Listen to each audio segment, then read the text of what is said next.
Ringside Golfin kapteeni Mika Risikko tässä, terve. Morjesta, Saaravuon Jussi, Rinku ry:n puheenjohtaja. Tultiin kertoa vähän syysterveisiä. Kausi rupeaa olemaan paketissa, vaikka nytkin aurinko paistaa ja kenttä on loistavassa kunnossa, eli sinne vaan pelailemaan. Kausi on ollut hieno, kenttä on ollut hienossa kunnossa, ollaan päästy pelaamaan monia aurinkoisia päiviä ja tultiin kertomaan vähän kauden kuulumisia ja näistä tärkeistä asioista, mitä pitää muistaa. Rinkun yhteisö, mikä on ollut mahtava ja täällä on loistava henki ja meillä on silleen iloinen tilanne, että ollaan saatu yli 160 uutta juniorijäsentä tälle kaudelle ja kierroksiakin näyttäisi tulevan enemmän kuin viime vuonna, mikä on loistavaa ja näyttää hyvältä siis. Mitä Risellä mietteitä?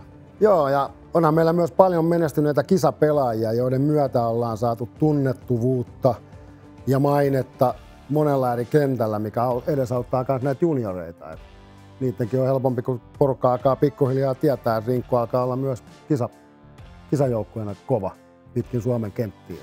Kyllä, ja sieltä ollaan saatu hyvää pohjaa noille tulevaisuuden junioritähdille ja niille, jotka haluaa sitten päästä sinne korkeammallekin, niin saatu hyvä pohja rakennettua.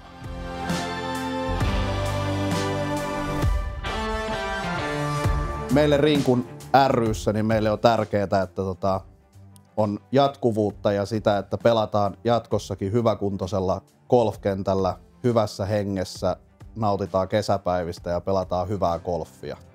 Ja meidän pitää muistaa, että ensi lauantai äärimmäisen tärkeä päivä. 5.10. Espoon Korpilammella pidetään yhtiökokoukset. On tärkeää tule vaikuttamaan ja jos et pääse paikalle, kädereiltä löytyy valtakirjoja ja voit jättää niitä vaikka meille. Ei muuta kuin nauttikaa syksyisistä golfkierroksista vielä. Toivottavasti niitä on paljon ja nähdään viimeistään Korpilammella ja ensi kesänä T-boxissa. Mahtavaa pelillistä syksyä kaikille.